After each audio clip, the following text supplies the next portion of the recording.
잎은 진리라고 하면 3번 중에 2번은 살지 못하고 죽었다는 것입니다.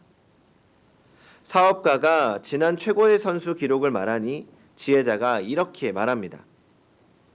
지난해 최고의 선수라고 하는 사람도 3번 중에 1번만 성공했을 뿐입니다. 그런데 사람들은 그를 사랑하고 그에게 많은 박수를 쳐줍니다. 그 선수가 3번 중 1번만 성공했다고 낙심해 있었다면 그는 훌륭한 야구 선수가 되지 못했을 것입니다. 모든 것을 잘할 수 있는 사람은 아무도 없습니다. 최고로 홈런을 잘 치는 사람은 다른 사람보다도 삼진아웃을 더 많이 당한 사람이라고 합니다. 삼진아웃을 두려워하지 않고 힘있게 야구 방망이를 휘둘러대니 홈런이라는 좋은 기록이 나오는 것입니다. 야구에서는 3할 정도 치는 선수가 잘 치는 선수입니다. 3번 중에 1번만 쳐도 잘 치는 선수라는 것입니다. 그러나 반대로 생각하면 그 사람은 3번 중 2번은 공을 치지 못하고 살아가는 겁니다. 안타나 홈런보다도 공을 치지 못하는 것이 훨씬 많은데도 사람들은 그를 훌륭한 선수라고 말합니다. 사건을 거꾸로 보면 비정상적인 것이 정상적인 것으로 보여지기도 하고 정상적인 것이 비정상적인 것으로 취급되기도 합니다.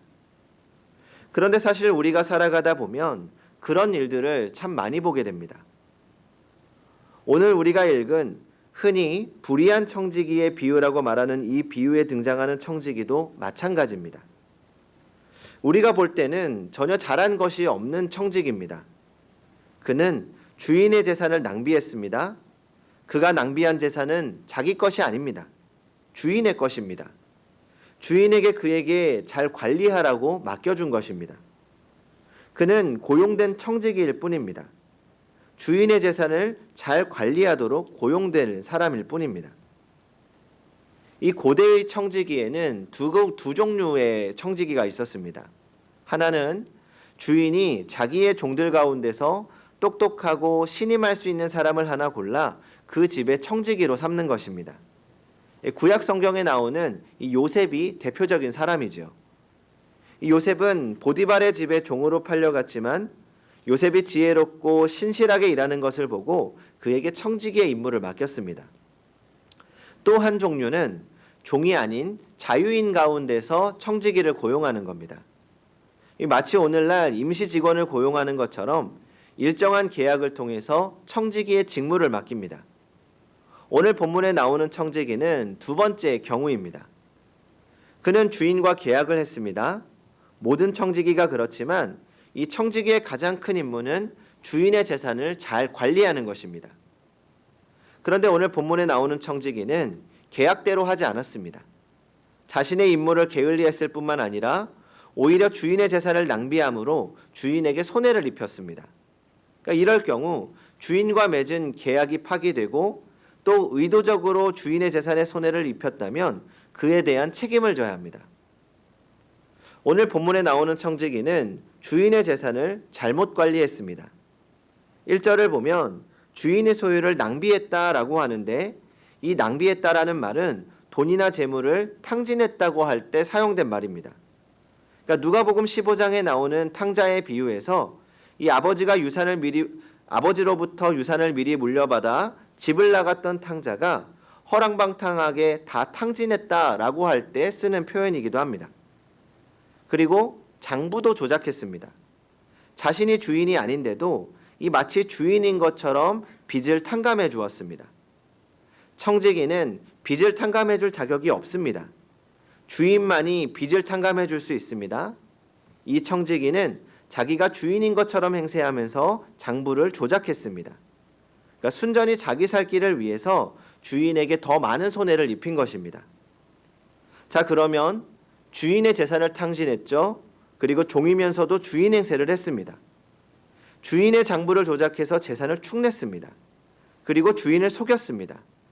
그래서 8절을 보면 그 청지기를 가리켜서 옳지 않은 청지기라고 말합니다. 그런데도 예수님은 그를 칭찬하셨습니다. 이 비유에서 우리에게 주는 교훈이 있습니다. 먼저 우리가 분명히 알아야 할 것은 예수님은 불의를 행한 청지기를 칭찬한 것은 아니라는 겁니다. 그러니까 분명히 예수님은 이 청지기를 가리켜서 옳지 않은 청지기다라고 분명히 말씀하십니다. 그러면 예수님은 무엇을 칭찬하신 것입니까? 8절 마지막에 이 세대의 아들들이 자기 시대에 있어서는 빛의 아들들보다 더 지혜롭다. 그러니까 불의를 행한 청지기를 칭찬한 것이 아니라 청지기가 행한 지혜로운 모습, 그 청지기의 지혜를 칭찬한 것입니다. 불의한 청지기를 닮으라는 말씀이 아닙니다. 잠언 30장을 보면 작은 미물들 개미와 메뚜기 그리고 도마뱀에게서도 지혜를 배워야 한다고 말씀합니다. 그러니까 어떤 대상을 막론하고 배울 수 있다면 꼭 지혜를 배워야 한다는 것이죠. 그러면 오늘 예수님께서는 이 불의한 청지기로부터 무엇을 배워야 한다고 말씀하는 것입니까? 첫째로 자신의 한계를 인정하는 지혜를 배워야 합니다. 청지기는 어디까지나 청지기입니다. 청지기는 주인이 아닙니다. 오늘 본문에 나오는 청지기는 주인이 없을 때 주인 행세를 하기도 했습니다. 그러니까 마치 자신의 재산인 것처럼 마구 낭비했죠. 아무리 그렇게 한다고 하더라도 청지기는 청지기일 뿐입니다.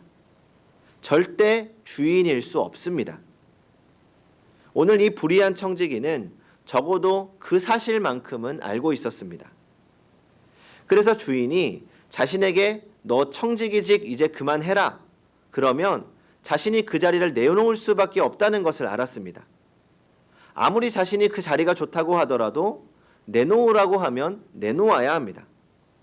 한때 주인 행세를 했지만 이제는 더 이상 그렇게 할 수 없을 때가 왔다는 것을 안 것입니다. 이것이 불의한 청지기의 지혜입니다. 성도 여러분, 우리는 청지기입니다. 우리의 주인이신 하나님께서 우리에게 이제 모든 것을 내놓아라 라고 하시면 우리는 미련 없이 내놓아야 하는 청지기들입니다. 생명을 내놓아라 하면 생명을 내놓아야 합니다. 건강을 내놓아라 하면 건강을 내놓아야 합니다. 재물이나 시간을 내놓아라 하면 내려놓아야 합니다. 그것을 아는 것이 지혜입니다. 다시 말하면 우리의 연약함과 한계를 알고 하나님 앞에 겸손한 것, 오직 하나님이 우리의 주인이심을 아는 것이 지혜로운 삶을 사는 비결이라는 것입니다. 세계를 지배하려고 했던 나폴레옹이 이 영국의 넬슨 제독과 해전을 치렀는데 결국 나폴레옹 군대가 패배하고 말았습니다. 그때 이런 이야기가 있습니다. 이 나폴레옹 군대가 넬슨 제독의 군대와 싸우려고 나가기 전에 이 누군가가 나폴레옹에게 이런 제안을 했습니다. 전쟁은 하나님께 속한 것이니 하나님께 예배를 드리고 출전합시다. 그런데 나폴레옹은 그 제안을 한마디로 일축합니다. 전쟁은 내가 하는 거야. 너희는 내 명령을 따르기만 하면 돼. 그리고 전투에 나가서 참패를 당하고 말았습니다. 이 나폴레옹이 워털루 해전에서 참패를 당한 것은 이 나폴레옹의 군대가 약했기 때문만이 아닙니다. 무기가 부족하거나 경험이 짧아서도 아닙니다. 이 전술도 아주 좋았다고 합니다. 그런데 전투가 시작하자마자 갑자기 하늘이 깜깜해지더니 전투가 끝나는 순간까지 억수 같은 소낙비가 쏟아졌습니다. 그래서 나폴레옹은 전술이나 작전 한번 써보지 못하고 패배하고 말았던 겁니다. 전쟁은 내가 하는 거야 라는 교만한 마음을 먹는 순간부터 이미 나폴레옹의 군대는 패배가 예견되어 있었던 것입니다. 성도 여러분, 하나님이 우리 삶의 주인이심을 기억하셔야 합니다. 우리가 우리의 것인 것처럼 누리고 있는 것들이 언제든지 하나님께서 되찾을 수 있는 것임을 기억해야 합니다. 그리고 우리는 유한한 존재임을 잊지 말아야 합니다. 우리는 연약한 존재들이기 때문에 살아가면서 순간순간 내 힘으로 해결할 수 없는 문제들을 만나게 됩니다. 그럴 때마다 우리의 부족함과 연약함을 인정하고 우리의 주인 되시는 하나님의 도우심을 바라보아야 합니다. 둘째로, 미래를 준비하는 지혜입니다. 주인의 재산을 탕진한 청지기는 자신이 해고당할 것을 너무나 분명히 알았습니다. 그래서 이 해고를 당한 후에는 내가 어떻게 해야 되나 그것을 생각합니다. 그러니까 대비책을 세워둔 거죠. 그래서 아직 자신에게 힘이 있을 때 주인에게 빚진 사람들의 빚을 탕감해 주었습니다. 이런 행동은 이 빚진 사람들이 불쌍해서가 아닙니다. 이 더더구나 주인을 위해서도 아니죠. 순전히 자신의 미래를 위해서입니다. 주인으로부터 해고당한 후에 자신이 살아갈 길을 마련하기 위해서입니다. 성도 여러분, 우리가 무언가를 할 수 있을 때, 준비할 수 있을 때 준비해 두어야 합니다. 앞서 말씀드린 잠언에서 개미에게 우리가 배워야 할 지혜가 무엇입니까? 개미는 여름에 먹을 것을 예비합니다. 겨울이 되면 먹을 것을 구할 수 없기 때문에 먹을 것을 준비할 수 있을 때 미리 준비해 놓습니다. 먹을 것이 없을 때 먹을 것을 구하기 위해서 헛된 노력을 한 것이 아니라 준비할 수 있을 때 준비하는 것, 이것이 우리가 배워야 할 개미의 지혜입니다. 우리는 때로 지금 할 수 있는 것을 나중으로 미루다가 그 일을 할 수 있는 기회를 놓치는 경우가 많습니다. 물론 우리도 각자 나름의 준비를 하며 살아갑니다. 미래를 준비하지 않는 사람은 사실 없죠. 아껴 쓰고 저축하고 운동하고 공부를 합니다. 우리 자식들에게도 미래를 준비시킵니다. 공부를 시키고 재산을 물려주려고 합니다. 그러나 오늘 말씀은 그런 준비가 아닙니다. 그렇다면 우리는 무엇을 준비해야 합니까? 우리는 인생의 종말을 준비해야 합니다. 여기서 말하는 종말은 단순히 이 세상의 죽음만을 의미하는 것이 아닙니다. 얼마 전에 응암이동에서 주민총회를 했습니다. 주민들의 의견을 모아서 응암이동에서 실행할 사업을 결정합니다. 우리 교회에서도 함께 사전투표에 참여했죠. 거기에는 여러 가지 의견이 있었습니다. 우리 행복한 교회에서 함께하고 있는 육아사랑방을 포함해서 시니어 학교, 마을 배움터 등의 사업이 있습니다. 그런데 혹시 그 중에서 1등을 한 사업이 무엇인 줄 아십니까? 가장 많은 분들이 선택한 사업이 웰다잉 사업입니다. 다가올 죽음을 잘 준비하자는 겁니다. 응암이동에 젊은 세대도 많고 어르신들도 많습니다. 그러니까 남은 인생을 어떻게 잘 마무리하고 또 다가오는 죽음을 잘 준비하고자 배우고 교육하는 것입니다. 우리 응암이동에서뿐만 아니라 우리나라에서도 현재 웰다잉이라는 말이 유행처럼 사용되어지고 있습니다. 직역하면 잘 죽는다는 표현이죠. 그러면 어떻게 죽는 것이 잘 죽는 것입니까?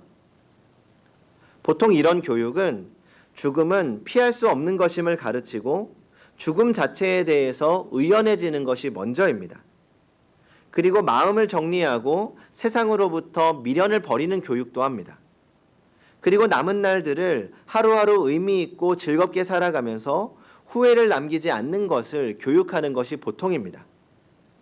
그렇다면 우리 그리스도인들이 종말을 준비한다는 것은 이런 웰다잉을 준비하는 것일까요? 그렇지 않습니다. 우리가 준비해야 하는 것은 바로 우리 개인의 종말과 함께 찾아올 결산을 준비하는 것입니다. 우리의 종말은 죽음으로 끝이 아닙니다. 우리의 마지막 순간 주님은 우리에게 인생을 결산하자 이렇게 말씀하실 때가 반드시 옵니다. 우리는 그때 우리의 인생을 평가받을 것입니다. 하나님의 사람으로서 그리스도인으로서 어떻게 살았는지 주님께서 평가하실 것입니다. 우리는 그 결산을 준비하며 살아야 합니다. 그러면 무엇으로 준비해야 합니까? 나에게 없는 것, 내가 모르는 것, 내가 할 수 없는 것, 그것으로 준비하라고 하지 않으십니다. 우리는 때로 나에게 없는 것, 내가 모르는 것, 내가 할 수 없는 것으로 준비하려고 하다 보니까 힘들고 지치고 괴로워하다가 포기하고 마는 경우가 너무나 많습니다. 하나님은 우리에게 그런 요구를 하지 않으십니다. 우리가 아는 대로 살아가는 것이 중요합니다. 하루하루 주님을 의지하며 그리스도인으로 살아내는 것이 중요합니다. 세상의 기준에 타협하지 않고 오늘을 하나님의 백성으로, 오늘을 하나님 나라의 기준으로 살아내는 것이 중요합니다. 주님은 우리가 어떤 선택을 했는지를 평가하실 것입니다. 물론 아는 대로 살아가는 것 쉽지 않겠죠. 그러나 그것이 우리가 그리스도인으로 살아내야 할 믿음의 삶입니다. 믿음대로 사는 것이 쉽지 않지만 그렇게 선택하며 살아갈 때 주님이 우리의 인생을 책임지실 뿐만 아니라 다가올 결산의 순간에 잘하였도다 착하고 충성된 조나라고 칭찬하시며 영광의 면류관을 씌워주실 것입니다. 성도 여러분, 우리는 어떤 청지기의 모습으로 살아가고 있습니까? 지혜 없는 불의한 청지기로 살아가고 있는 것은 아닌지 돌아보아야 합니다. 내가 마치 주인인 양 마지막까지 내 마음대로 살아서는 안 됩니다. 이제 우리가 청지기임을 깨닫고 마지막 결산하는 날까지 의롭고 지혜로운 충성된 성지기로 살아야 합니다. 그렇게 주어진 하루하루 믿음의 선택으로 충성된 삶을 살아가는, 그리하여 먼 훗날 주님께 칭찬받는 성도님들이 되시기 바랍니다. 기도하겠습니다.